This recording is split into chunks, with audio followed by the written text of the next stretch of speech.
Why do I always hear stuffy just before streaming? It's bad. It's bad.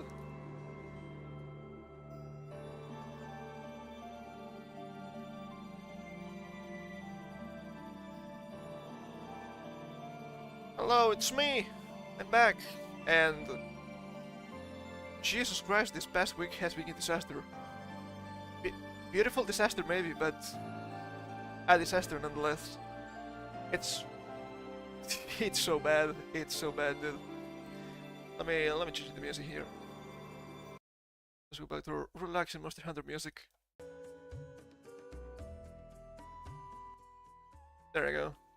It's on loop just in case. Which is great.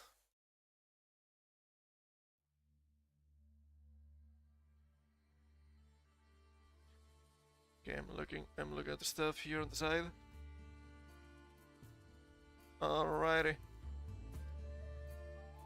Alrighty. What the hell, man? What the hell? Actually, I think I need to head myself for a second here. In such cases.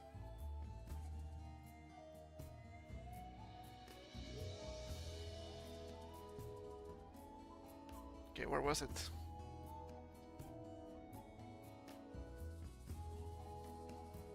I think I messed up.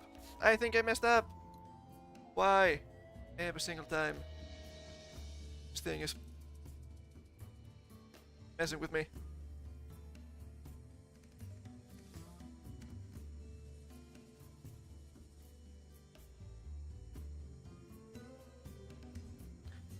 It's okay. It's okay, I guess. It might be fine. It might be fine. So stuffy. So stuffy, I don't like it. Let me bring up my stuff here. Where's it? There we go. They're hell bent on destroying themselves, and you know what I say? Good. They deserve it. They deserve it. Let's start with some Assassin's Creed nonsense for today. Jesus Christ, look at this. From Pucker Girl. I wonder why former Kotaku EAC, I don't know what that means. Editor-in-Chief? That would make sense. Current GameFile founder Stefan Totilo decided to put Assassin's Creed Shadows developers Doug Animus, my Animus, Yaski Backlash and more behind the paywall. Gonna be interesting. Actually, let me open the screenshots. I forgot to do that. Just so we can read them properly. There's a couple of them. There's a couple of them. Yeah. There we go. From GameFile. Oh man. Assassin's Creed Shadows developers took Animus, Yaski Backlash, and more.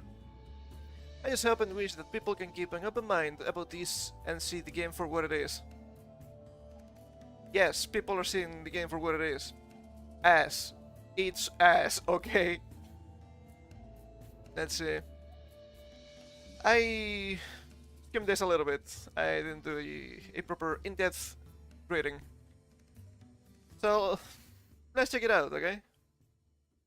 I wanted to learn a lot about the little things in Assassin's Creed Shadows when I interviewed two of the people behind the game in Los Angeles earlier this week.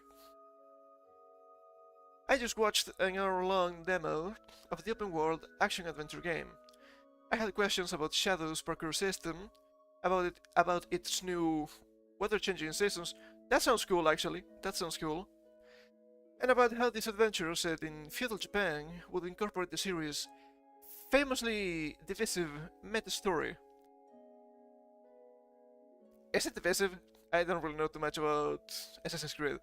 It's gonna be divisive, but for other reasons, let me tell you. I got answers to all of that. Sure. But I also had one bigger question. I'm pretty sure you did. I wanted to know how the developers felt about the blowback the game was getting. From people who were mad that one of the Shadow's two lead characters is an African samurai, and let me tell you, right now. I think I have that open. I I think I have that open. If I don't, I think I have that on tap. But these devs, these Canadian devs, are being extremely racist towards the black people too, which is absolutely funny. We will get to that. This one first. That outreach might not have been worth paying attention to if not for how low it had gotten and how it's being amplified by the likes of Elon Musk. Ow! The evil Elon Musk! Who last month replied to a tweet about the game's supposed injection of DEI. That's diversity, equity, and inclusion. We know, but sure. With the DEI kills art, which is true. You cannot have true art when you need quotas, okay? That's nothing new. That is nothing new. And they have something to say about that too. This post is paid for subscribers. Oh, baby. Wouldn't it be bad if we had the screenshots for this? Let's go back. Koti? I think that's the game director, I'm not quite sure. Claims that during the early stages of development, Yasuke kept surfacing. We get a super mysterious historical character from which not much is known about, because there's probably not too much to know about this guy in general. And for us, it was what we want in Assassin's Creed. I had the screenshot hit here. A little bit bigger. For me, Elon, it said he's just feeding hatred. No, it's valid criticism. At least in this case. I had a lot of three-word replies that came to mind. Oh, baby. Maybe if you made good games, huh? Maybe if you made good games. Unlucky. Could he? I think... Yeah, that looks like French-Canadian. Came to the conclusion that fighting back wouldn't win the game any new followers. You're not gonna get any new followers for the game, period. Sorry to bring you this bad omen. By attacking someone like Elon, I will not convince people about our point of view as a team. They are just opposed to it. You're not gonna convince them. Lyrics. Lyrics. They're very frightened of me. Give a face sunrise. Let's skip this one. Let's skip this one. Just in case. Just in case, you know? It's loading, don't worry about it. There you go. Is that a volcano? That's kind of cool. Yeah, has to be. Has to be.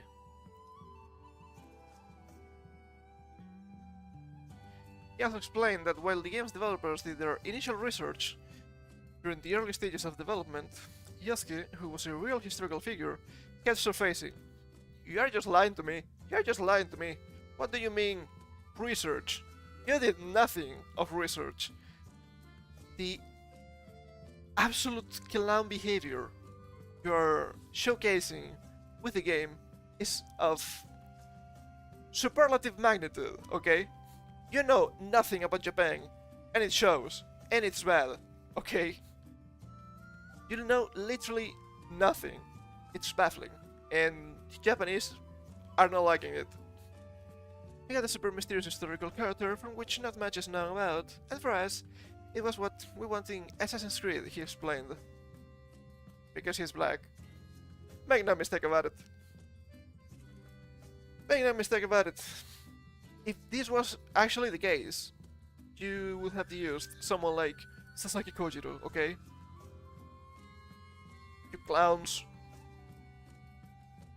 Oh, this gets better. People will have to play the game for themselves, and if, within the first 11 minutes and 47 seconds, oddly specific, they're not convinced of what we are doing, we can have the discussion. No. No, they don't have to. They don't have to. Turn this up. He then claimed that players who try the game will realize why Yasuke was added, giving a specific indication of how long this realization would take. No, you already said why you wanted Yasuke. You wanted someone from outside. Because, oh man, the mysterious Japan, it's impossible to understand if you don't spoon feed the Americans. Why do you like this? Why do you like this? I don't think Americans are that stupid, okay? Come on now. You don't need to lie to them about the jelly-filled donuts. They have eyes. Most of them, at least. What Elon says is not the game that we're building. They're so obsessed with Elon Musk. What the hell? He said, people will have to play the game for themselves, and if, within the first 11 minutes and 47 seconds, they're not convinced at what we are doing, we can have the discussion. People have been disliking Assassin's Creed for a while already, so... You know? You know? As when he said that amount of time, Kutei replied, I was reviewing the game very recently, and I was like, the answer is there. I just hope and wish that people can keep an open mind about this and see the game for what it is. It's an Assassin's Creed game, and I believe the best one we've ever built. Look, if something that important happens in the first 12 minutes, you can show it to the world, okay? It's not, wah, a grand revelation. Now you're just baiting. This is pure bait. Because you want people to buy the game. Just to see the thing. It's not gonna work. It's not gonna work. You could showcase the first 20 minutes of the game for free. So people understand where you're coming from. But you're not gonna do it. You're not gonna do it because you're lying. It's just pure lies, it's just pure bait. What the hell? What the hell is Sisking Assassin's Creed game? According to executive producer Alexis Kate, we won't be able to do social stealth with Yasuke, but we can with Naoe. Well, yeah, I would expect. Yasuke can walk on trees that have the right inclination, but it's not made for running on roofs. So he's not made to be an actual Assassin's Creed character. Huh. Strange. Strange thing to say, and she's playing herself here. She has a nice cat, so look at the cat. I guess that makes sense. And obviously, people are having none of this. Once again, from Pucker Girl, Japanese Twitter, and buying it. Let me open the tweets. Well, these screenshots.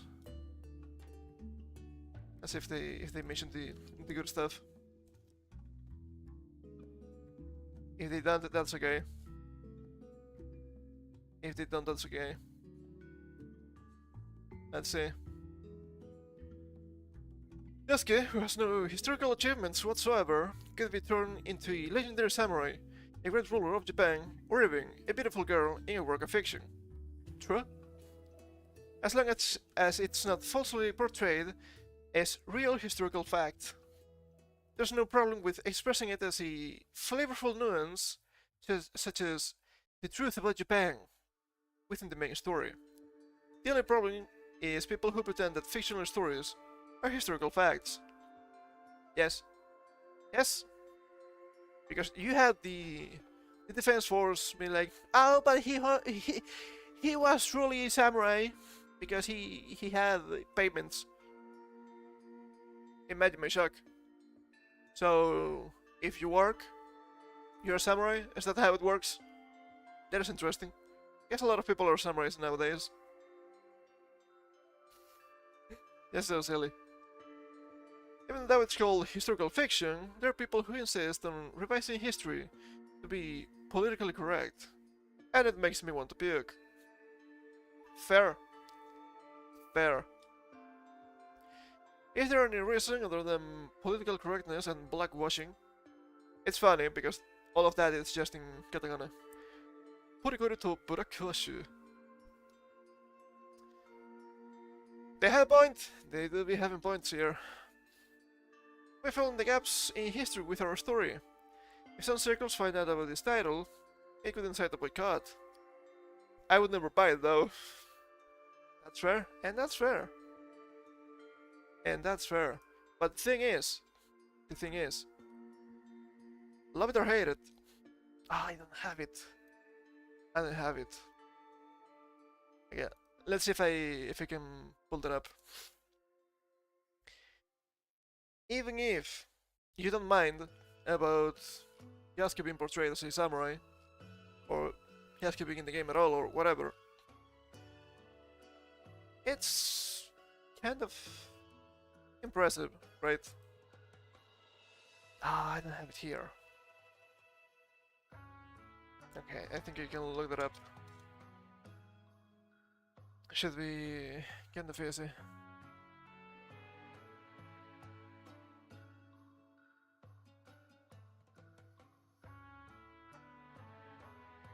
I guess this is good enough. The thing is, the guy is African, like literally African. Supposedly, some people say that he might have been actually from India, which seems plausible to me, okay? The thing is, I'm not gonna show it. I'm not gonna show it, I'm just gonna show you a screenshot here. Here we have. Make a summer game in Japan. Make the main character a non-Japanese person. Make every Japanese NPC bow down every time the model he passes by. For some reason. I was struggling a little bit there. That happens. Yasuke's BGM is rap music. LOL. Lamau. Yes. He's African. Literally from Africa. Supposedly from Mozambique. Okay? Thing is, that is extremely racist. Not all black people are the same. And let me tell you, people from Africa have nothing to do with black people from America. So, implying that rap music or hip hop or whatever is just for all black people, it is kind of misguided, to say the least, okay? Here we have a comment from one of the trailers says, when Yasuke passes by, the Japanese people clear the road and bow their heads, and the samurai are slaughtered. Is it just a game of degrading Japanese people in order to uplift black people? You know what? I know this is rhetorical, but yes. Yes, it is. Which is ridiculous. But it's even worse, okay? It's even worse. Do you remember when we were looking back here, I think it was? Yes, it was just here. Well, the game's developers did their initial research. And you might be thinking, hold up, okay? This is current year. The research for this should be on the easier side, compared to, I don't know, 25 years ago, for example. They have a bunch of DEI bullshit, so they should have actual consultants for all of this. So they shouldn't be making any mistakes. Sadly, it's obviously not the case. Let me bring it up. Where are we? There we are. It's so silly. It's so silly. Ubisoft sent a special Assassin's Creed statues to streamers in Japan, trying to buy them, obviously. It did not go well. Mistakes were made. Absolutely. We have here the bugs. Wrong kanji character. These are the same character, but one is incorrectly written. Yeah? Yeah, but even worse. Even worse. It's a little bit small, but this is just the full size of the screenshot we have. Here we have Yasuke, who served under Oda Nobunaga. Here, in the chest, he has the he should have the Oda crest, but for some reason he's using the Toyotomi crest. He never served under the Toyotomi, I don't think. For some reason, the crest on the banner is completely different. And yeah, I think this one and this one are the same. It's a little bit hard to tell because it is really small. But they done goofed. They done goofed. And I love the replies here. Oh, this shows how much deep-seated racism they have and how far they are from reality. Yeah. Pretty much. And if we go down a little bit here to see the some of the replies, we have here Shinryu. But wait! I thought Ubisoft's DI consultants were supposed to ensure that everything was culturally accurate and representative of the people or times that it's meant to depict. You're telling me they got it wrong? Impossible! Well, you see, the thing is, they don't really care about Asia. They never cared about Asia, right? I don't have that on tap, but I've been seeing lately, right, here on Twitter, a bunch of people complaining about the... what was the name again? Stop Asian Hate! That was the thing some time ago. And they were like, wow, that was never real! And people were replying to that, yeah, you know what? Because you cannot tell that the main perpetrators against Asian hate, that would be the main Asian haters, are black people. That's not a good look. There we go. Hello? There we go. I was activating my fan. Comes to show what the AI actually is, huh? It's kind of sad. Ubisoft's mind, the entire country of Japan, is wrong. They just need to be educated by outsiders about their own history and culture. Canadians. And this is probably the best one. Here, on the bottom. Instead of hiring 30 plus DEI compliance officers, they should have hired one Japanese person. Single Japanese person. Not even a historian. Just a single Japanese person. That would have been beautiful. And as I was saying, I just have surface knowledge about Japanese history, and I know better than them. One of the main complaints I've seen about the game in general was how nothing made sense, like in architecture kind of set of things, right? People were complaining, even Koreans were complaining, okay, why the hell do you have a torii gate as an entrance to a village or town? That doesn't make any sense. It doesn't. Torii gates are entrances to Shinto shrines. They're supposed to show you the entrance to the realm of the gods, even if it's on Earth, right? I need to blow my nose a little bit. Getting bad, it's getting bad.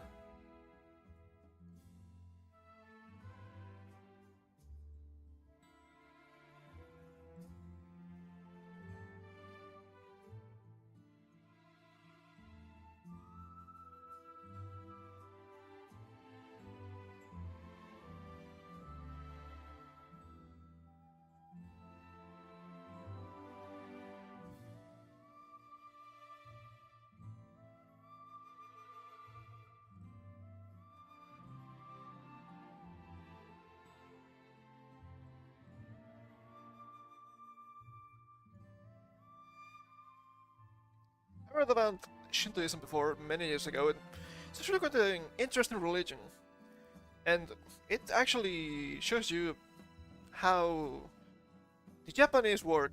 It is really interesting in my opinion.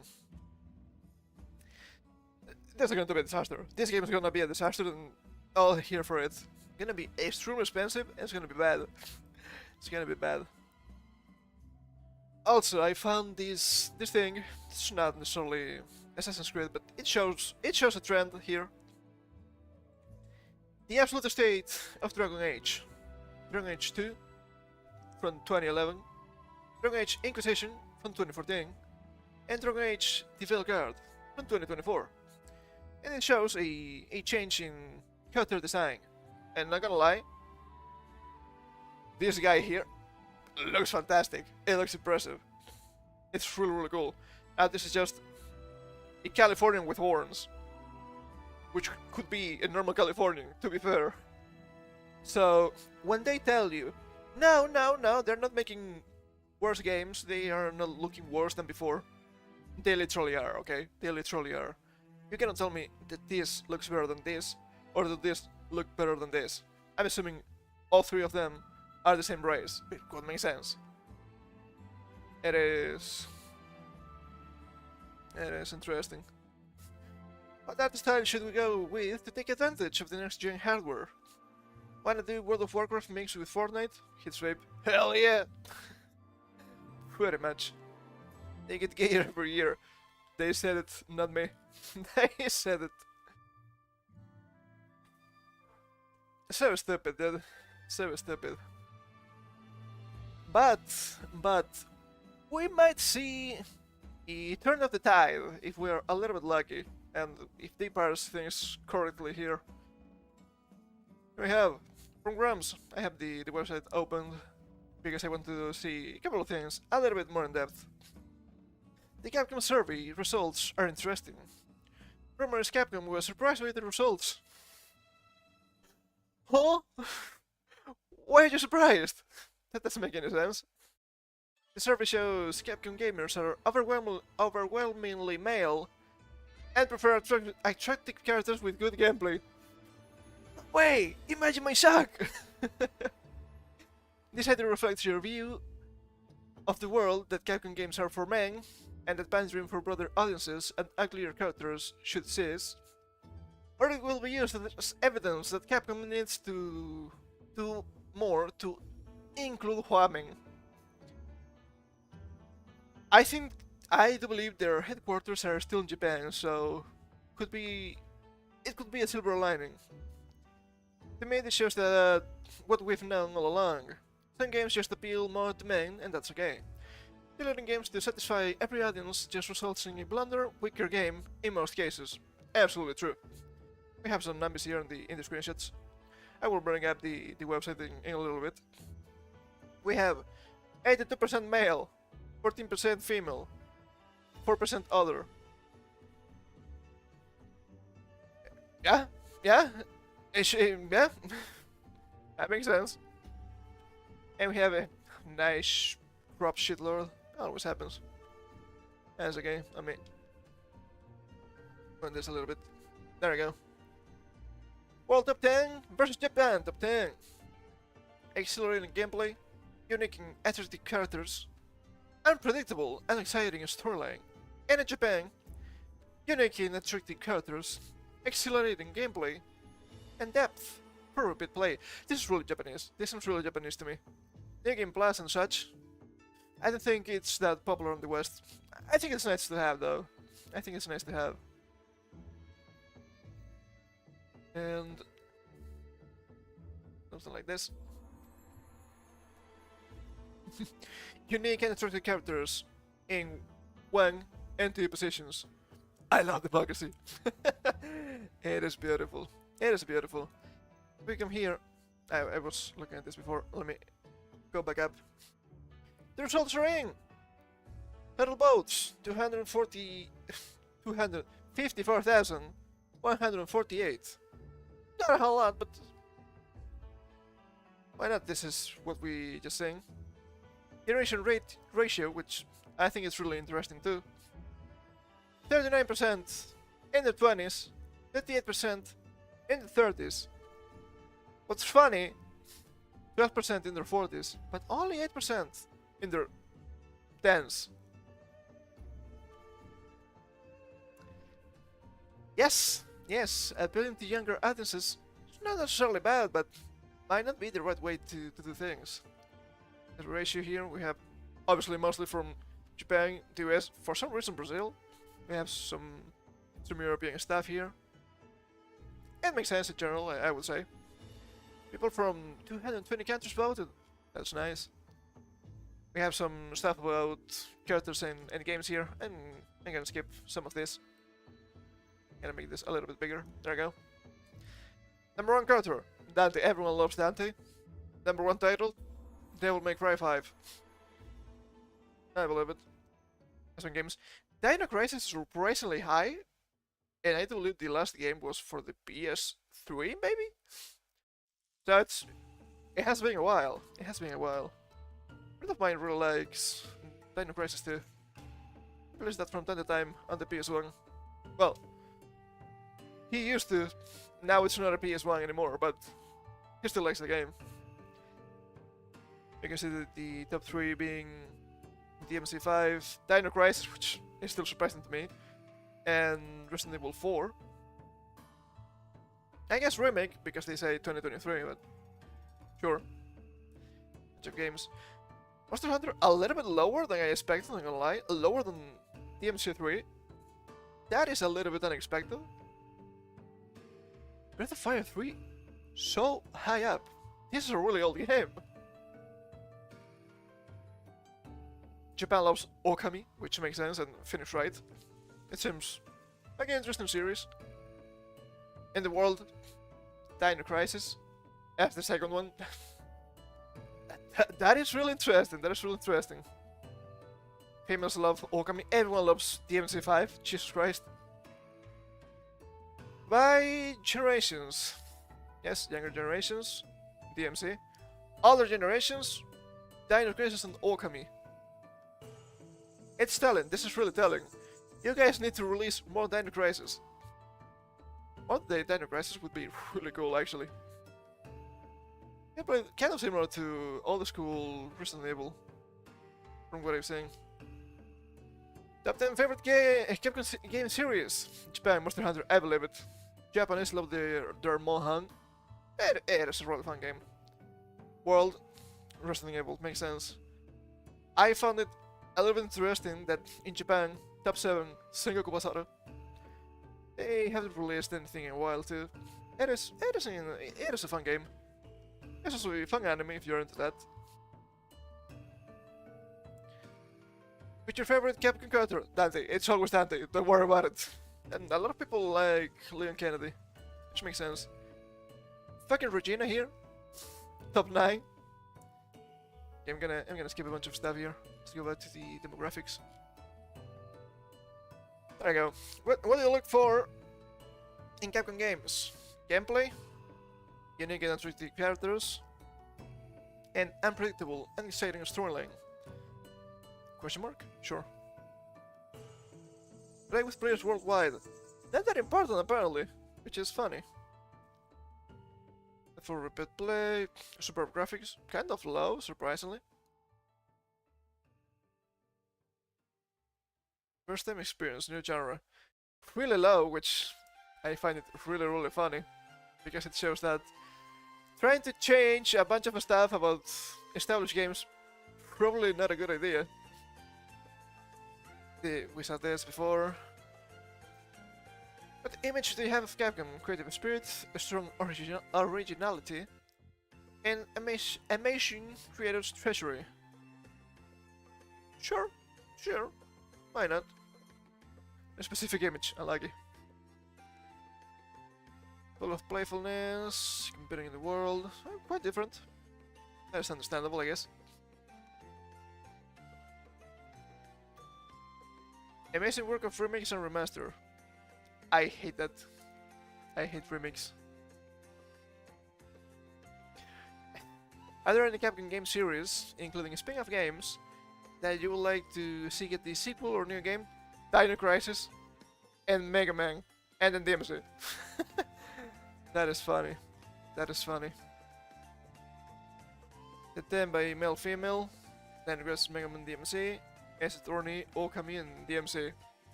Understandable. People love their Dino Crisis and Darkstalkers, which I guess makes sense. What else? Is there a game that you would like to see completely remade with the latest technology, including character design and story direction? Nothing here. Oh! Huh! They got you good with that one! You didn't expect that, huh? Interesting. Oh, on both! On both! That is interesting. That's interesting to see. Let's see. What was the first Capcom game you played? Mega Man, Street Fighter 2, and Resident Evil 1, I assume. Interesting.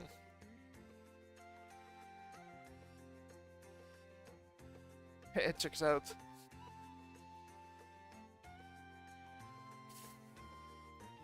'50s and '60s. 1942. Jeez, it's a really old NES game, I think. I didn't have much more information about the demographics. That's sad. That is sad. But previous IPs. Yeah? Yeah, check us out. Check us out. People love Mega Man, so... Oh, the same ranking. Beautiful. Into the end here. Welcome all your super for Capcom. Yes, it depends on how Capcom behaves. No. This should be higher. But yes, but yes. Check us out, check us out. Interesting, interesting. But yes, it comes to show that, oh man, gamers like good looking characters and fun games. Imagine my shock. Imagine my shock, dude. What the hell? I really hope Capcom reads and learns from that, yeah. I think my chat is struggling a little bit. But yeah, I think this could be a good learning chance for them. I mentioned it before and I will say it again. I like Monster Hunter. I really like it. Been playing for more than 15 years. And I had to admit that my expectations at this moment for the new one, for Wilds, are extremely low. I don't want to hate the game, okay? I don't want to hate the game, but I've seen what they are doing, and I'm not a big fan. I'm not a big fan. We still like a lot of information, but I want to be hopeful.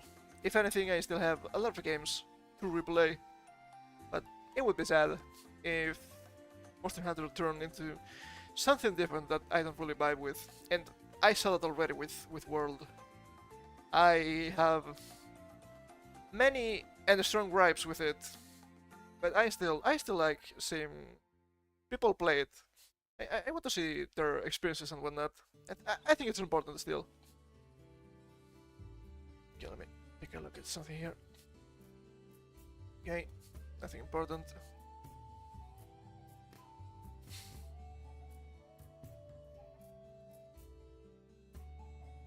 There have been some allegations about Capcom. When was my first Monster Hunter I played? It was for many people. It was for many people. Before that, it was kind of niche, I guess. When I started playing back on the PSP era, you had to pray a little bit for the game to be translated. Actually, my first game was Secondo G. That is Freedom Unite, but in Japanese. It had an English patch, which was really helpful. But yeah, then it's properly released as Freedom Unite, and you see a big difference. If you play the other games, you see a big difference with World. And I understand why people like World, but I don't think newer players understand my complaints, because they come from... They're doing some things in a really strange way that is different, and I feel it's completely backwards. And I don't like it. I don't like it. Because Monster Hunter was never like that before. Not all of the games I played. And there's a couple of those, right? There's a couple of those. And I also find it a little bit funny when Capcom were saying, oh yeah, we're not changing the game to appeal to the West. But they literally did that. They literally did that. Not only to the West, to some extent they also try to appeal to the MMORPG crowd, which I don't think makes sense. It is an action game after all. It doesn't really play as an MMO, and it actually hurt the game in my opinion, especially late game or post game ice or however you want to call it. Because you have a bunch of stuff that on paper could be really cool, but then you realize that you have to trust other people. That can be strange in Monster Hunter. It's not that the game is against cooperation, but you don't really have like a team plan. You're in general like 4 people hitting a big monster, playing as you usually play, and that's it.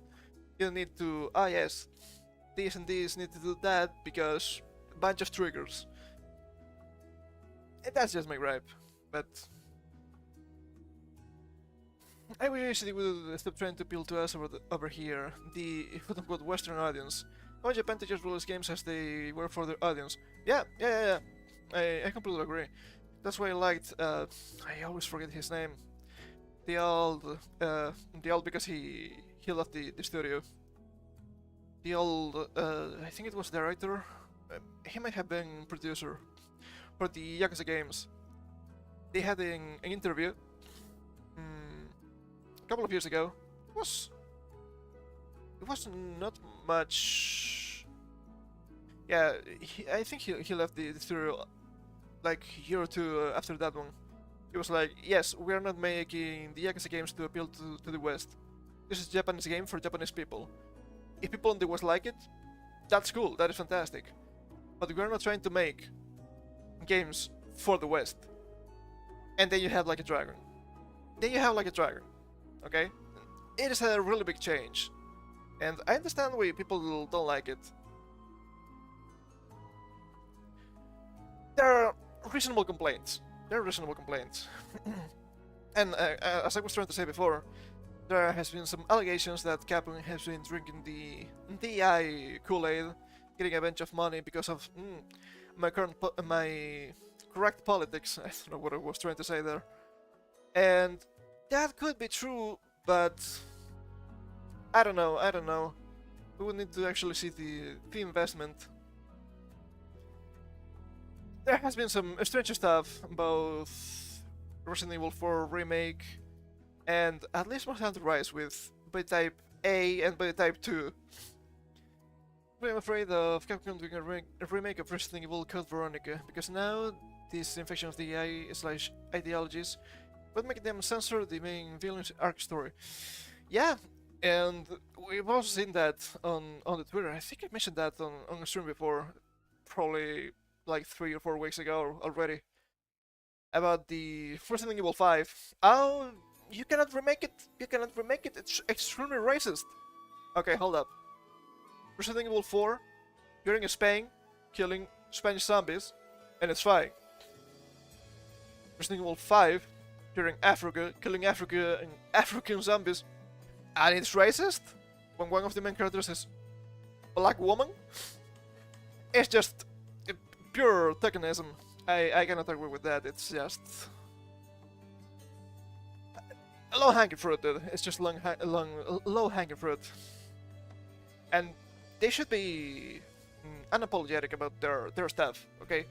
If it was okay 10 years ago, it's okay now.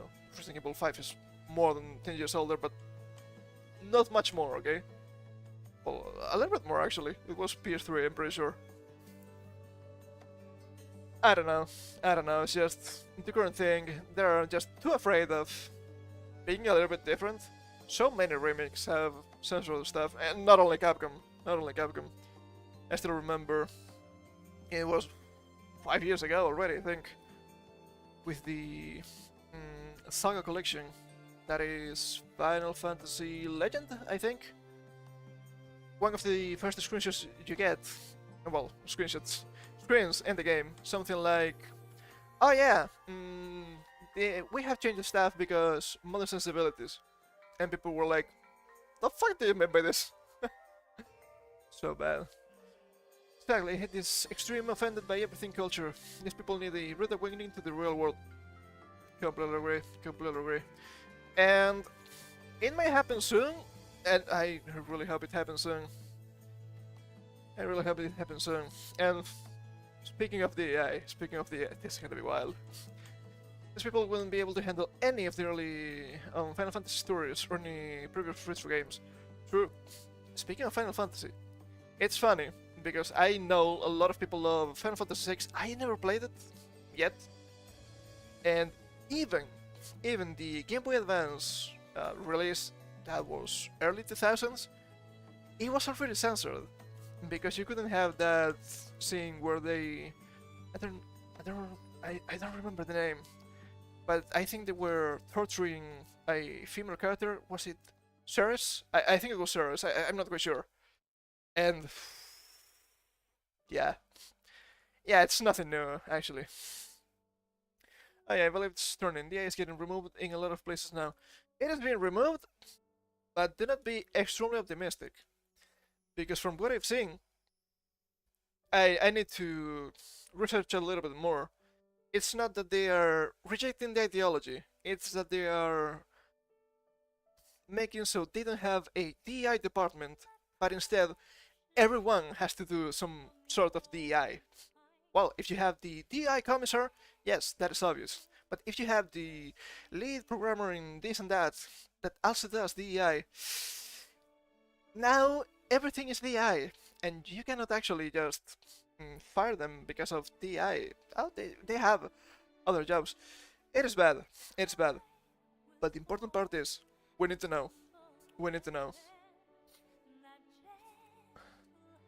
The it's just hanging on itself. Yeah, I agree.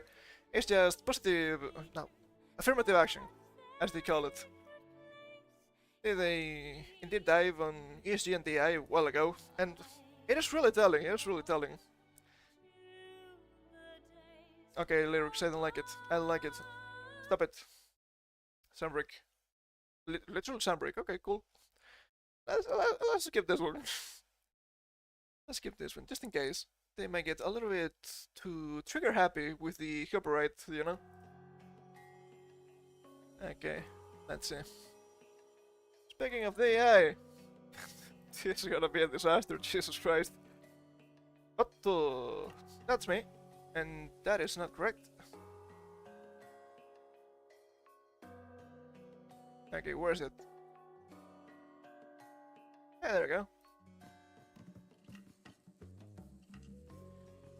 Marvel's Blade loses director Jan Dimensch exclusive.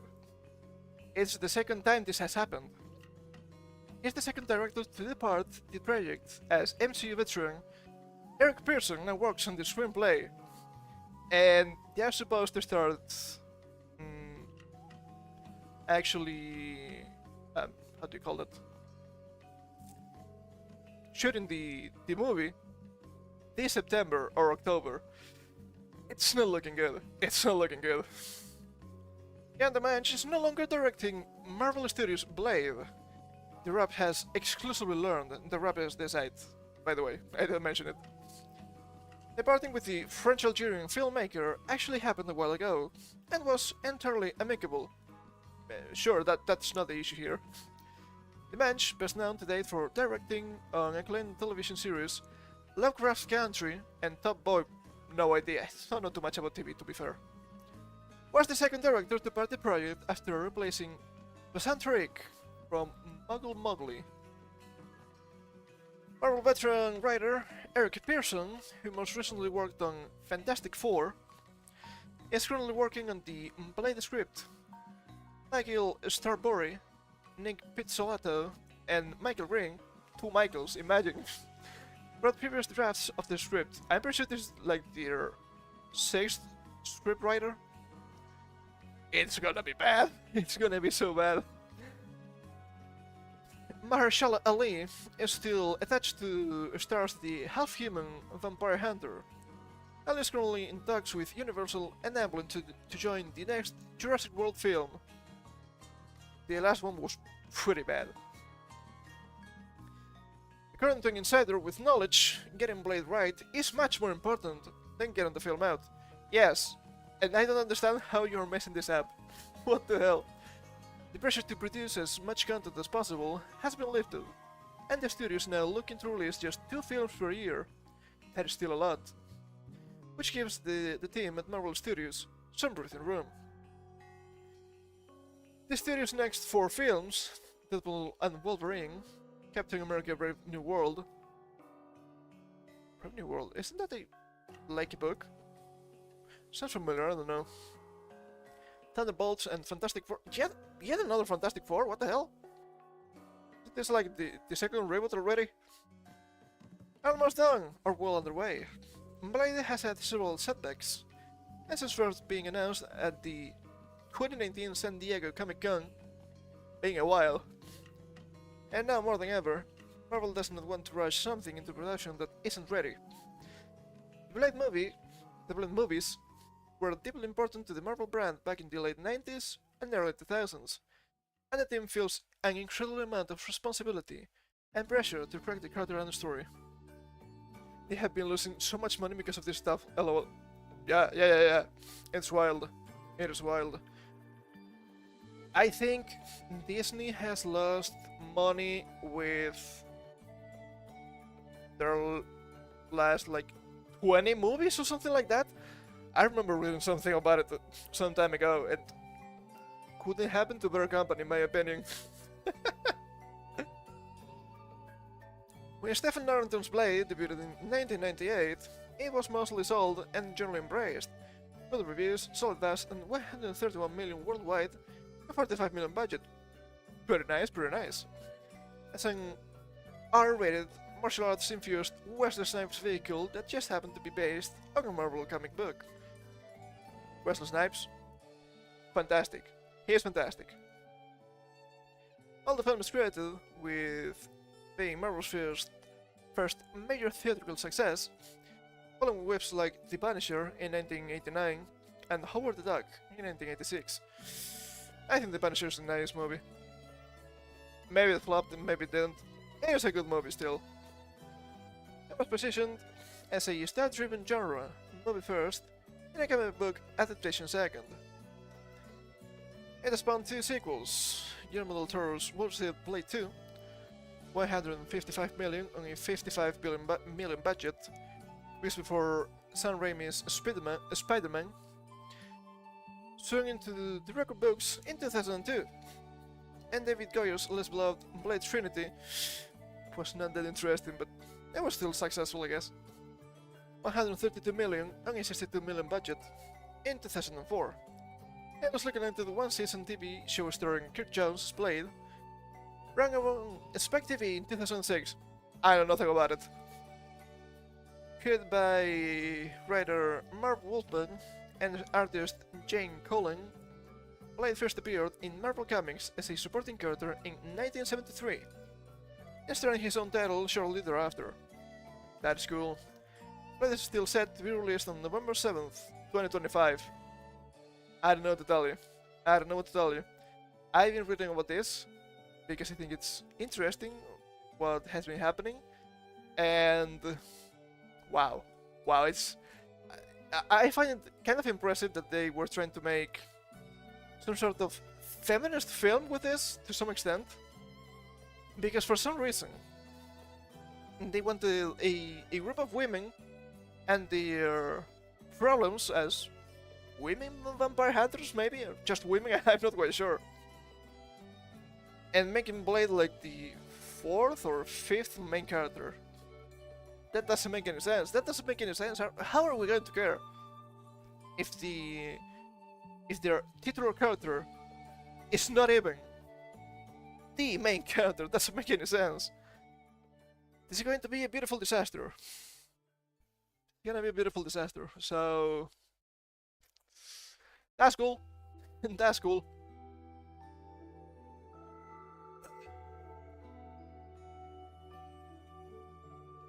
Oh man, I'm so thirsty today, I don't know why.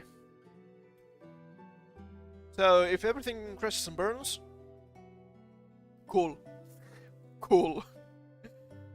They've been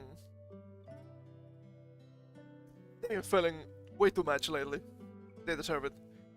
And they have to admit that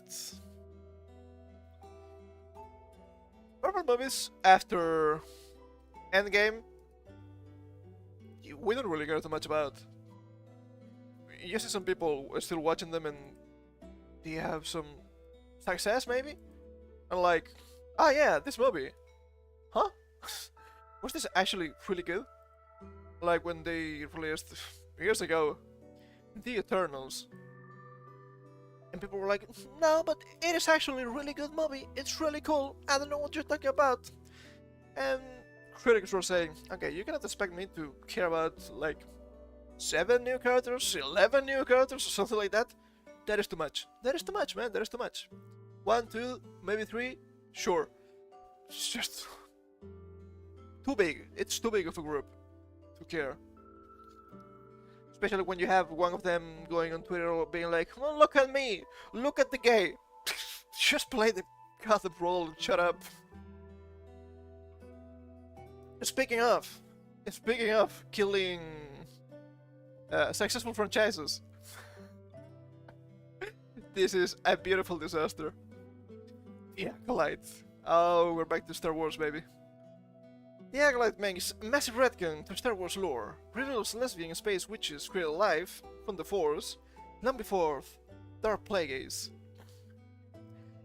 And look, I've seen Star Wars movies, okay?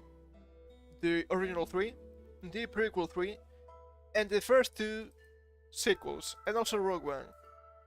You look at this, and I'm like, yes, maybe this woman is a little bit like Darth Maul, maybe, the spikes. You look at this, and I'm like, what is this? I don't think this is Star Wars at all. I don't know what's going on here, and from what I've been seeing, this has been it's gonna be a massive flop. Every episode of this has like twice or even more than that budget than Godzilla -1. Yeah, you shouldn't be failing with that much money on your hands, but it is current year after all. Power of 1 and power of 2, or so they say. And there you have it, Star Wars fans. Sadly but unsurprisingly delivering on previous whispers, third episode of The Acolyte has made an absolutely massive, ostensibly identity politics motivated change to one of the franchise's most pivotal pieces of original pre-Disney lore.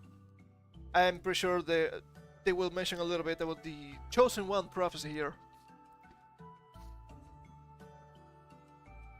The prequels were so cheesy, but in comparison nowadays, they don't look that bad. I appreciate them for their meme value though. In current Star Wars canon, the power to create life via the direct manipulation of the Force is considered a near impossible feat, even for the most storied of its users. So much so, in fact, that prior to the Acolyte's third episode, there had only ever been one individual who was reportedly able to pull it off. The infamous Sith Lord, Darth Plagueis. Did you ever hear the tragedy of Darth Plagueis' device? Recall Chief Palpatine to Anakin Skywalker in Episode 3, Revenge of the Sith.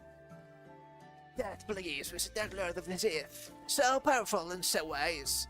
He could use the Force to influence the midichlorians to create life. I also know that some people don't like the midichlorian stuff, but it is still George Lucas lore. He had such knowledge of the dark side that he could even keep the ones he cared about from dying. Explained the soon-to-be Galactic Emperor as he manipulated the young Jedi's fear of losing Padme. The dark side of the Force is a pathway to many abilities some consider to be unnatural. He became so powerful, the only thing he was afraid of was losing his power, which eventually, of course, he did. Unfortunately, he taught his apprentice everything he knew. Then his apprentice healed him in his sleep. Ironic. He could save others from death, but not himself. I still remember this. This is just a huge meme.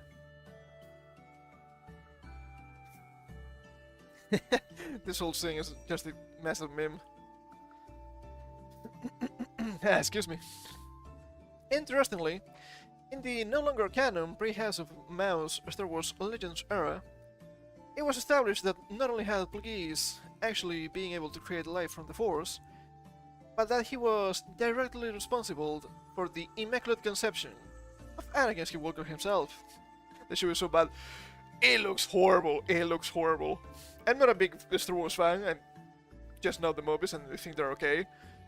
But you look at it, it looks so bad. It looks so fake.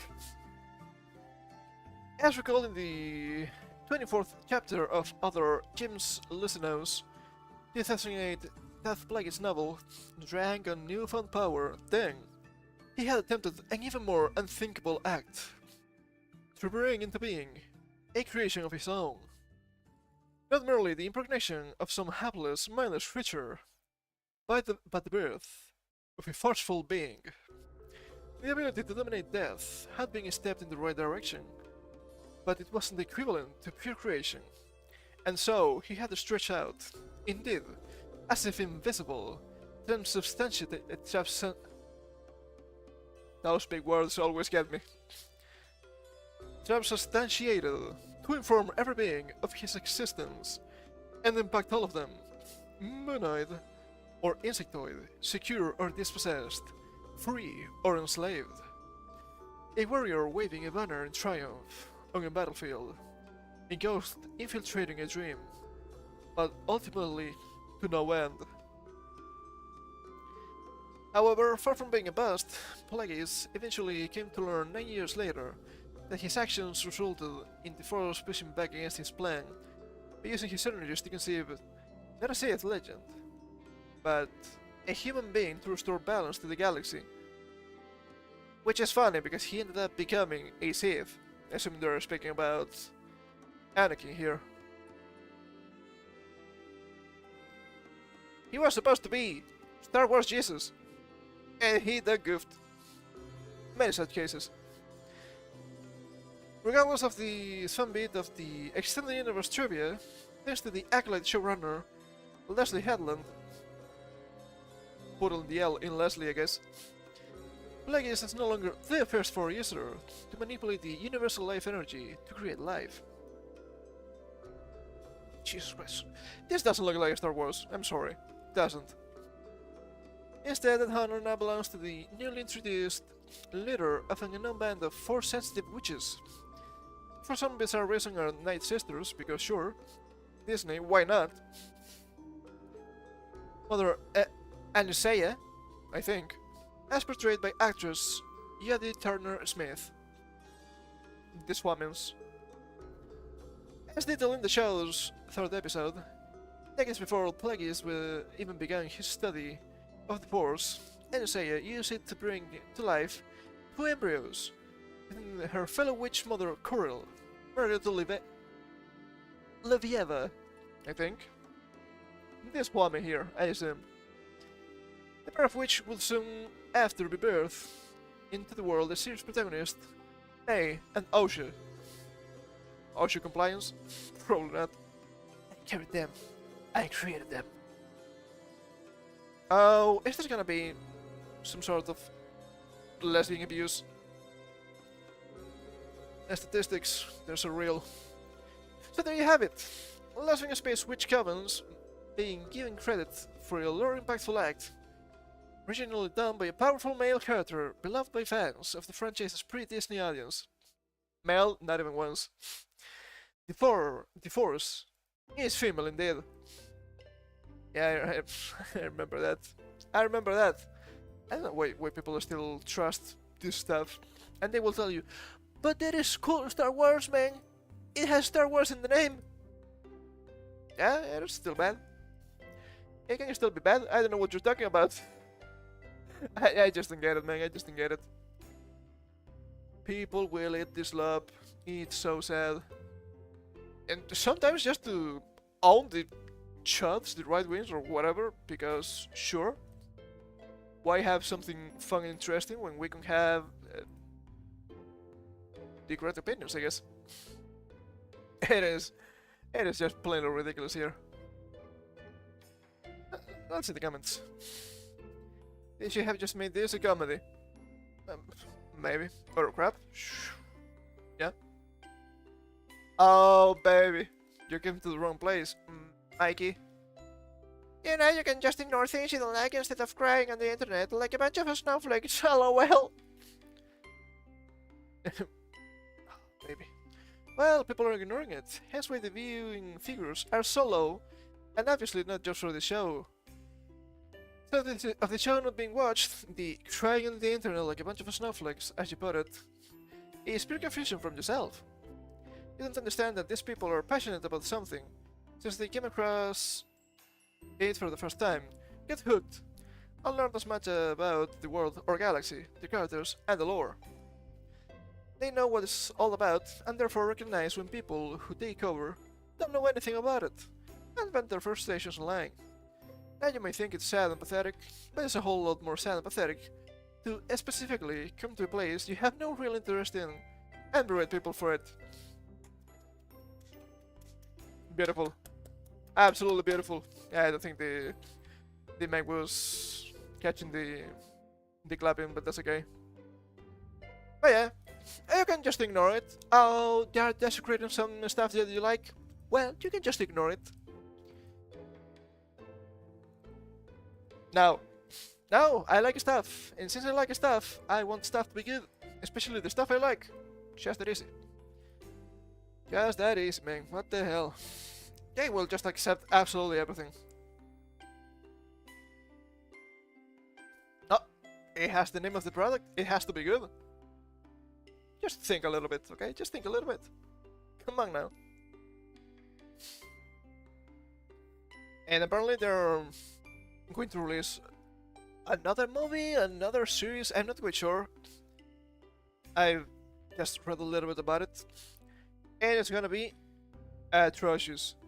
We're like, oh yeah, look at the wife of the creator, and it was pretty much a satanic woman, literally satanic. So satanic feminist, and now not gonna make it. It's probably gonna be pretty bad. So bad. Still, we have yet another author here, which is pushing back against the westernized version of things. Seems like every week we have another one, and I think that's okay. I think that is fine. Here, still, from Budding into Comics, Villain Saga editor in this case, okay, editor in this case, my bad. Says manga shouldn't pander to Western audiences. I don't allow myself to be influenced by so-called political correctness broad. Hell yeah.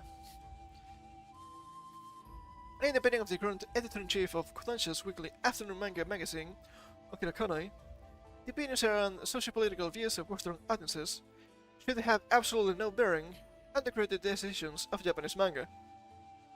And the sky is blue. But you have to say it. You have to say it. During Kodansha here?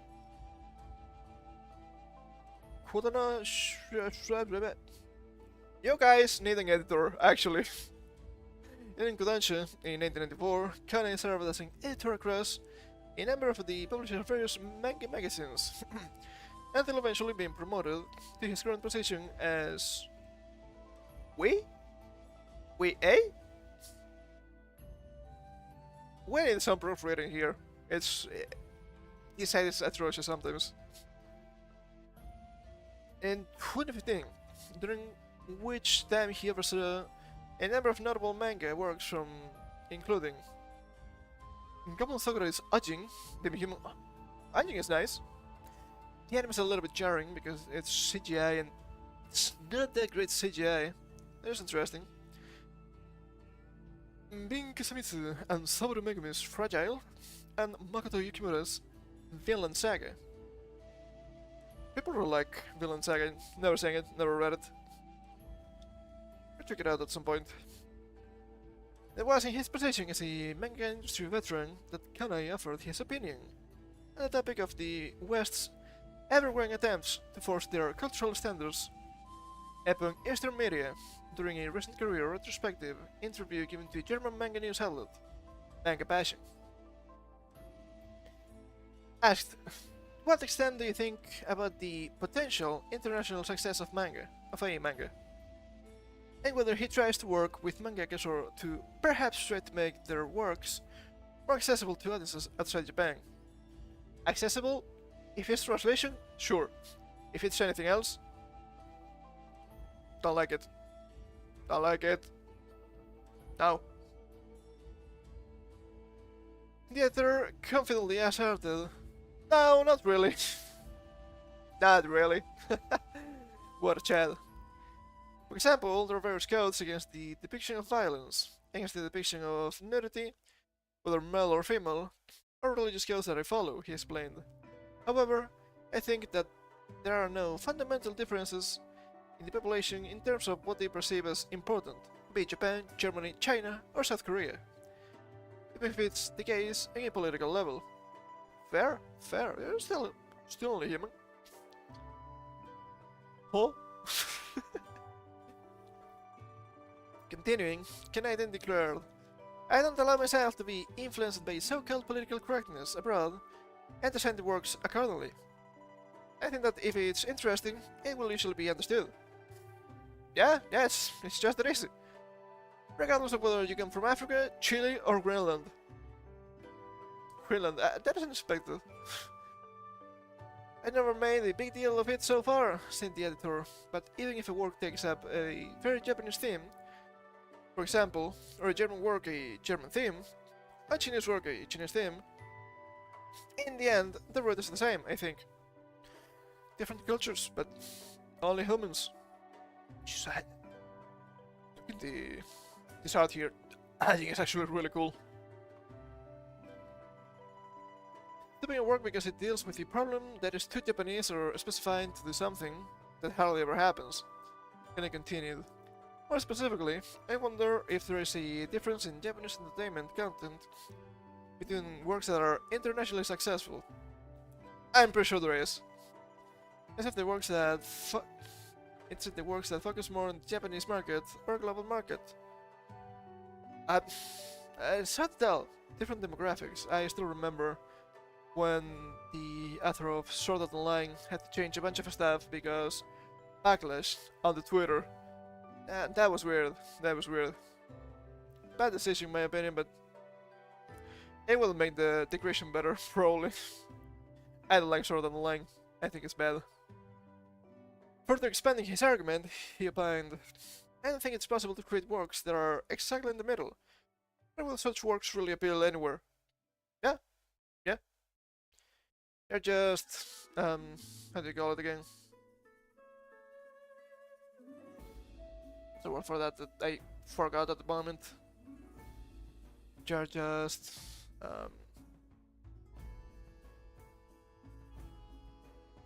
being permissive, right? Just being permissive, you're allowing change, so you will have further change, which is not good. Take Skip and Loafer, for example, and now series serialized under his watching Weekly Afternoon, which is about a girl who comes from the Japanese countryside and moves to the Japanese city of Tokyo alone to study at a good high school. And I added, "I think people all over the world will certainly understand her feeling of insecurity in the same way. Yeah, it's just countryside to big city.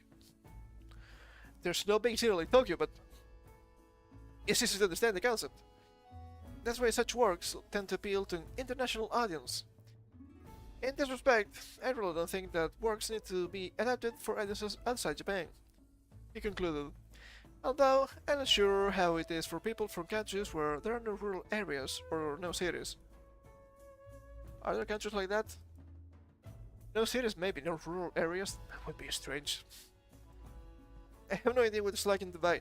Well, that is a good point. I'm biased, he laughs. Yeah, check us out. To this end, press letter by Manga Passion if he thought global exchange was important for the medium of manga. No, it's a Japanese medium, why would it matter? Kenai told them that while he found it very important in creative sense for more and more people to create their own works within the medium, he did not believe such exchange should come at the cost of Japan's own identity. Yes, pretty much it. He's a veteran, he knows what he's talking about after all. The mindset that Japanese publishers will get poorer and poorer if they don't expand overseas is pathetic and should be abandoned. Yeah, pretty much. He affirmed, now that it is possible to read and draw manga abroad, I hope that the manga fan community itself will grow. You're gonna have a bunch of tourists though, that's not the best, but you know, we have to deal with that. No matter where they come from, and no matter what religion they belong to. So when it comes to the question of whether I think globalization is important, I can say that it's much more fun this way. Globalization is important. I don't like that. I don't like that. I know what he's trying to say, but I don't like that word. Globalists! And that was the end. Let's see what the experts say here. That's how it should be. If people don't like something because it wasn't meant for them, that's their problem. Pretty much.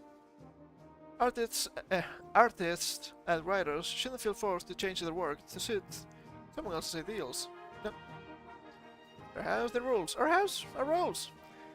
We used to just think, oh, they're allowed to make that over there, and that was it. End of discussion. Paradigms. Yeah. Yeah. You have people making different stuff in different places. If you then make everything the same, it's just bad. It's just literally the same. It's just homogeneous. We enjoy manga because it's different. It's really different. It's really interesting. If you wanted to appeal to the West, then it will become Western entertainment, and it will be as bad.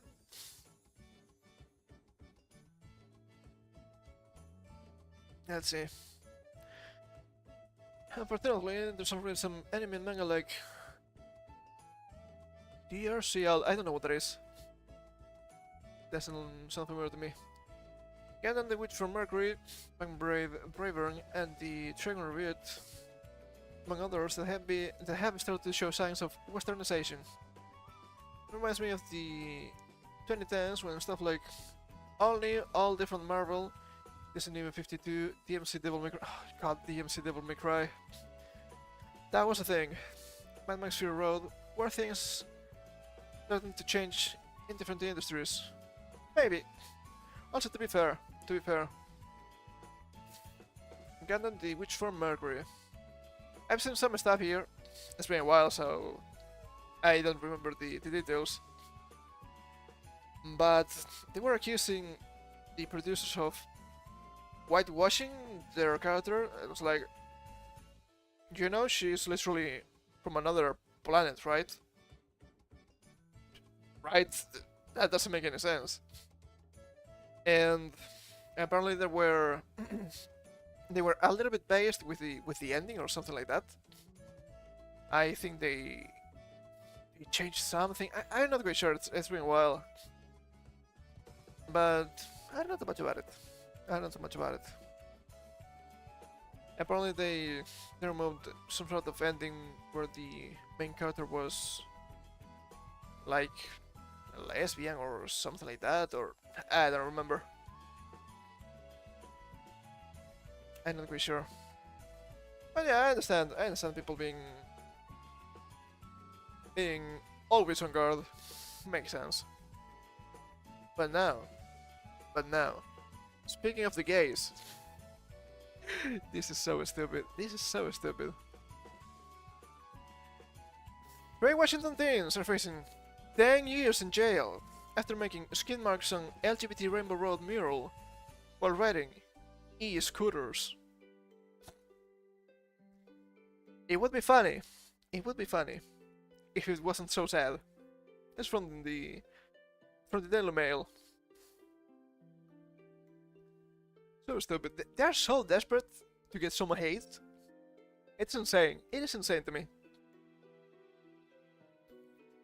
Three Washington teens could face 10 years in jail after being arrested for making skid marks on an LGBT Rainbow Road mural while riding e-scooters. Yeah, that's gonna happen. You know what happens with the roads in general? Yes, they're gonna get tire marks, they're gonna get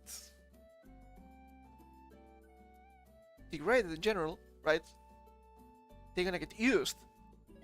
Why would you paint your religious symbol on there and then complain when people use the crosswalks and whatnot, as they're meant to. They're just desperate. They're just desperate for some homophobia. 19-year-old Ruslan V Turk. Does this make any sense? Maybe, I don't know. And 2 unnamed minors were arrested on Wednesday for first-degree malicious mischief after vandalizing the Rainbow Pride mural that sits in front of Riverfront Park, located in Spokane, Washington. Turk appeared in court on Thursday alongside legal counsel. Pretty normal. Prosecutors requested a 15,000 USD bond that would cover the approximate cost of repainting the mural. They have some pictures here of the marks. They want to repaint this already? 15,000 for repainting this? This is gotta be a psyop, dude. This is gotta be a psyop. The team was later released on his own recognizance of the condition that he does not return to the crosswalk or the other suspects. You were an evil boy. You were an evil boy. Now you cannot cross the crosswalk. Interesting. Interesting. They do more for the fucking murals than actual victims of abuse. Imagine my shock. That's the fucking religion. This got caught after a group of witnesses sitting at a nearby bar saw them acting nefariously, driving their electronic lime scooters and intentionally scooting their tires over the mural to create skid marks. Oh, they're so evil! They're so evil! They're so malign! Car documents revealed, Crime News reported. Look at that. Teenagers being edgy. Imagine my shock. Teenagers being rebels against the established order. Imagine my shock. Black skid marks are pictured on the LGBTQ mural located in front of Riverfront Park. They want to spend 15,000 to repaint this.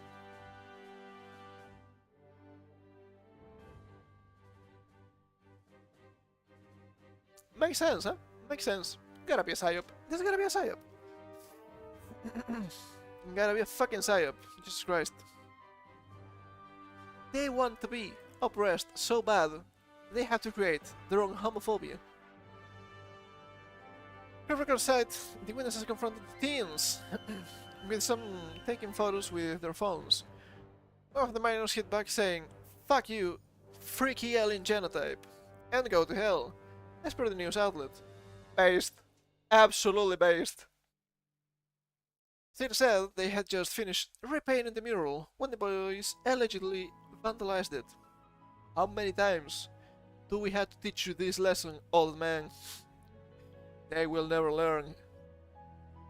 Lime, the company that creates the e-scooters, was appalled by the incident and issued a statement on Friday that shared their support for the LGBTQ community. All of us at Lime condemn these vile acts in no uncertain terms. They're so vile, they're so dangerous, man! What the hell? Evil teenagers. At a time when our teams at Lime are beginning Pride celebrations around the globe, it is disturbing to see the hate taking place in Spokane. The hate. The hate.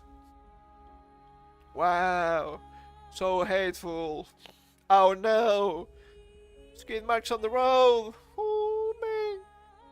You haven't seen anything yet, baby. You haven't seen anything yet, let me tell you. You're not making friends like this, okay? You are not making friends like this.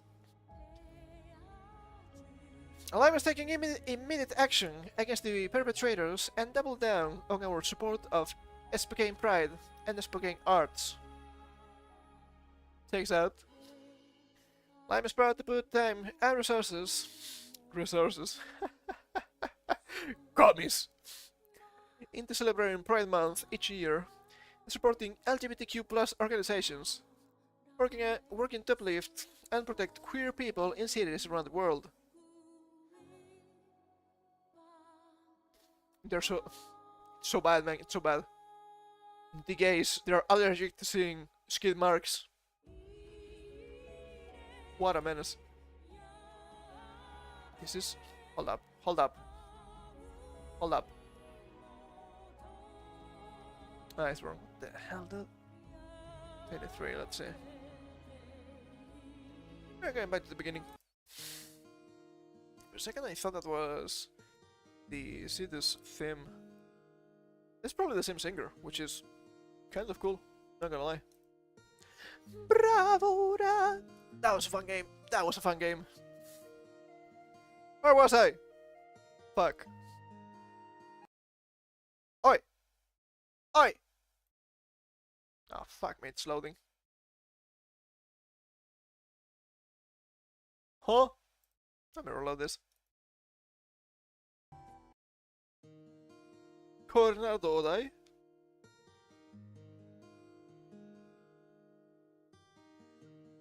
Yeah, I think it's working now. I think it's working now. Let's see. We will not let the hateful fear spoil the joy of Pride Month in Spokane, and are grateful for those working to make Spokane more welcoming for all. Oh, skate marks. Hate crime. You laugh, but they literally consider this a hate crime, which is extremely stupid. The company also said that are enacting a no-write song around the mural to protect it from any future vandalism attempts. This sounds extremely dystopian to me. I understand the company having tracking devices for the scooters, because why wouldn't they? It's really easy to steal one of these, right? So, yeah, but no-write song.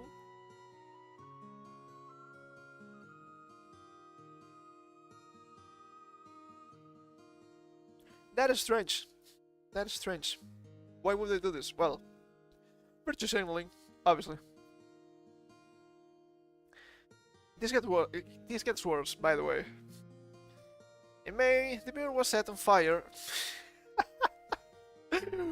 Will you ever learn? No, absolutely not. In May, the mural was set on fire, and a fundraiser was held to raise money for the reconstruction. Oh man, you're not learning about this.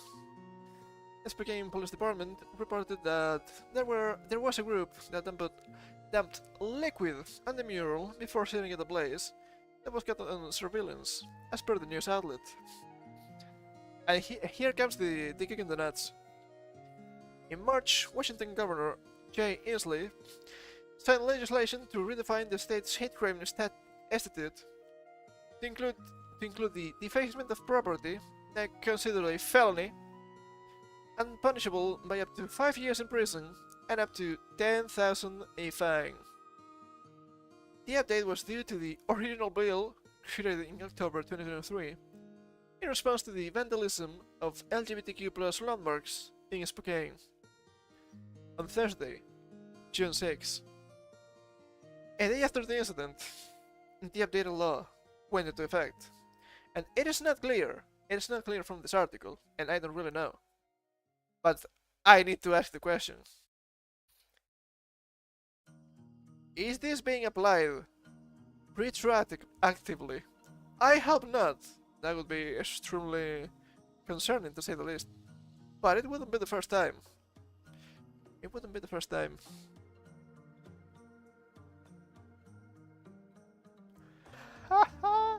The comments, they're hilarious. Must admit that when I read that they had left skid marks on the mural, it was not the scooters that came to mind. I was thinking of something else entirely. Yeah, it checks out.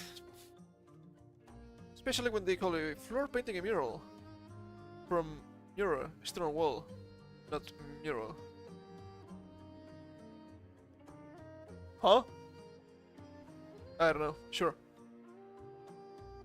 And in the city, said the skid marks went downtown.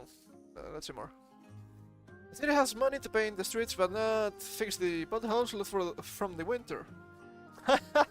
Obviously. I'm constantly trying to avoid them so it doesn't ruin my car. I can imagine. I can imagine. It's about Pride Day, but it's necessary for Pride. Is it necessary for Pride Month? You tell me. You tell me, baby. It's time for the city to make some major changes because it's looking like the mess Cyril has created. The state needs new leadership. Thank goodness Inslee is on his way out. Yep. Yep. That's gonna happen. Two more. Ah shit, that's a lot more, what the hell?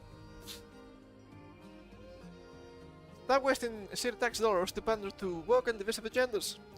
The members of any political or social representations belong on city streets, flagpoles, billboards, or the like. Period. Yep. Let's say this one. Precisely! This thing cost me 40,000 to repair. Holy shit, 40,000. That's a lot of money, man. Our idea, restore the street to look like every other street and in accordance with existing city and state statutes. And you won't have this problem continue taxpayer expense. It's well how much they spend on their stuff.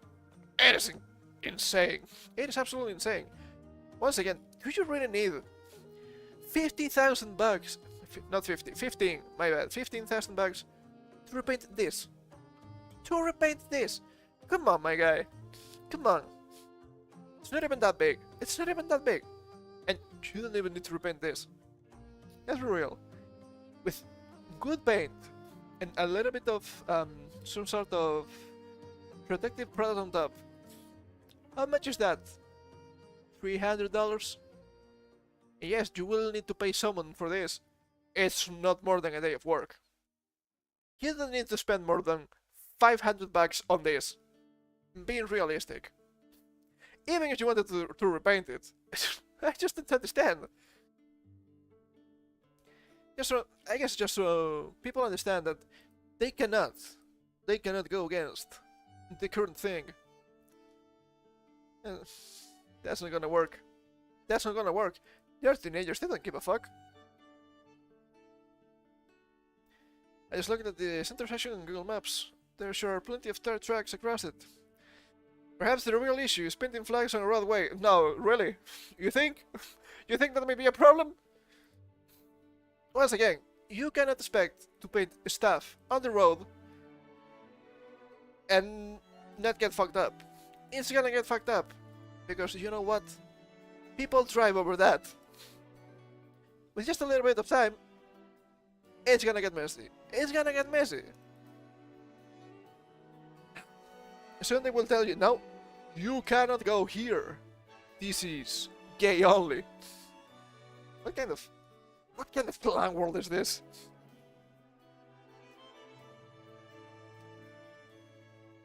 Seems to me there are First Amendment problems with a prosecution like this. I don't think the government can paint a disputed political message on a public street and then prosecute people who express their disagreement by defacing the message. Fair point. Of course, as always, the process is the punishment, and getting the institute criminalizing these acts declared unconstitutional in 4 or 5 years may not be a very appealing prospect for the folks charged here. True. Still, obnoxious behavior by the leftists in charge. What happened to Dissent Patriotic? Well, they're the rules now. Also, I have to say, because I'm not quite sure, this may be countrywide, statewide, but I am pretty sure that the thing you paint, right, the stuff you paint on the road, like the actual signs on the road and the lines and whatnot, they have a purpose, right? So there's like some rules for it, like, oh, with this kind of line, you can go over it. You cannot go over this one. This is just the stop sign, but painted on the road. And so, right? Wouldn't that be... or even better, when painting stuff like this conflict with that, with traffic rules? I don't know. I don't think this makes a lot of sense. I've seen. Let's see if I can bring it up quickly on the Twitters. I've seen much worse than this. So let's see.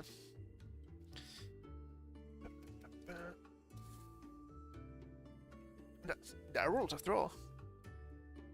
Was it here maybe?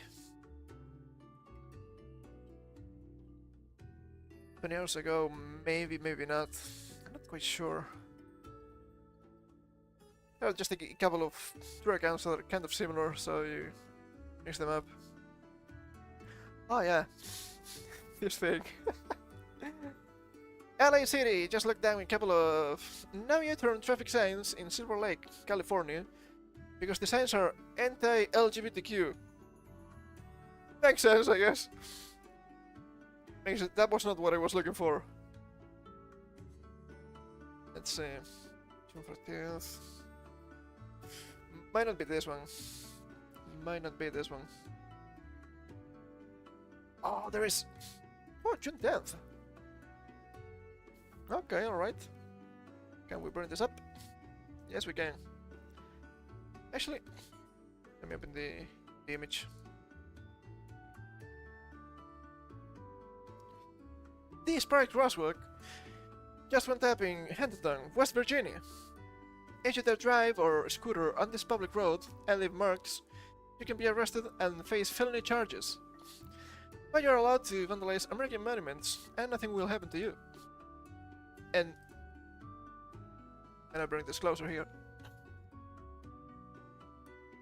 We know this is a crosswalk because they told us, but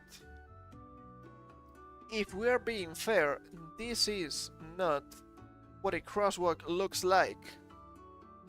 It's road color, white stripes. In some places they may have yellow stripes, but I think it's because of using a reflective material. I'm not quite sure, I'm spitballing here. But if this doesn't follow traffic rules, wouldn't it be illegal for you to cross them because it's not an actual crosswalk?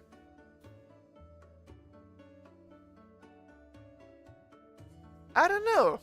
I don't know. It is strange. It is strange to me. The thing here in the middle, just whatever, I guess. It's just like, how do you call that? I don't remember the name. The things that you cannot go on top, that you have to go around on the road. Does this have a name? Does this have a name?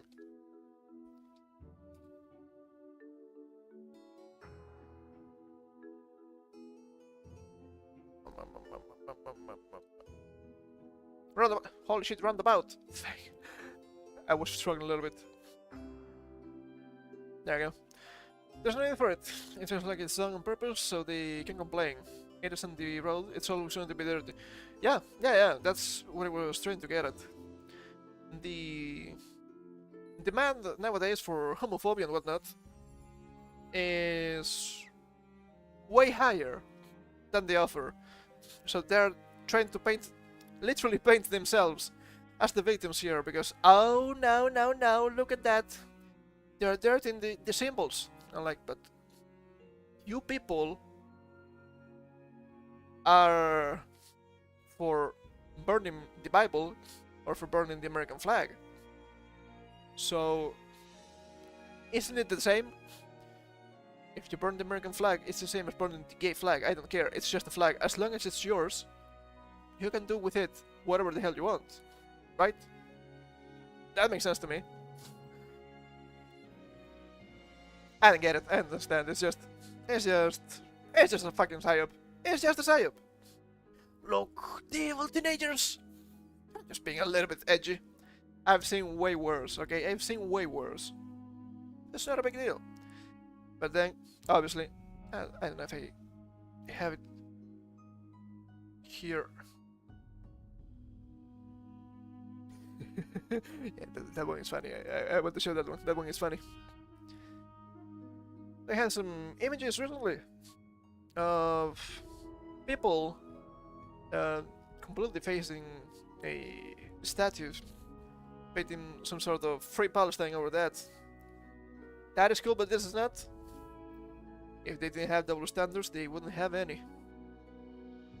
I don't see it here. I don't see it here.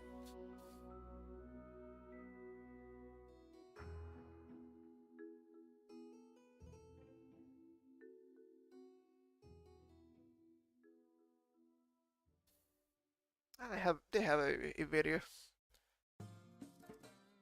I guess that's okay. Oh yeah, that guy. Yeah, no, look at that guy. Okay, this account maybe.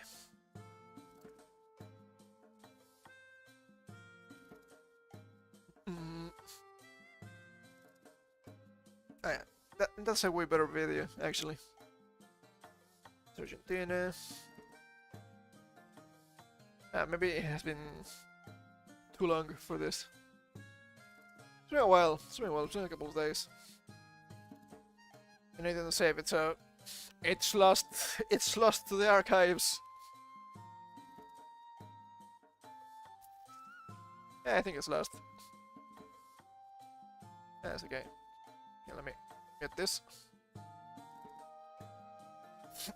Hampton West Virginia. If this triggers you, maybe stop painting your religious symbols on public roads. It just makes no sense, man. And of course you have people being, as you might expect, a little bit too... how to say this, right? A little bit too much into racing, perhaps, right? They're really revving their engine there. What did you expect? It's on the road, it's gonna happen. It's gonna happen, man. Yeah, this is from a different angle. Might be a different guy, actually. Just don't be a clown. Just don't be a clown. What did you expect was gonna happen? What did you expect was gonna happen? This reminds me a little bit of when a lightning bolt actually struck. What was it? A George Floyd statue or something like that. That was wild. That was wild. But yeah, I mean, that's gonna happen, man. That's gonna happen. If you want to have your flags on your home, sure, who cares? Just don't be like this, man. Don't be like this. People doing anything like that are doing it because it's being forced down their throats, spending taxpayer money on it. Yeah, I agree. It's just, they're just rebelling. And I understand. I fully understand. I completely understand. But anyway, it's time for me to get the hell out of here. So, thank you for coming. I hope you had some fun. And we'll come back on Monday with some more Sandland. Anyway, see you all soon. And until then, take care. Another great stream, thank you for it. Thank you for coming, my guy. Thank you for coming.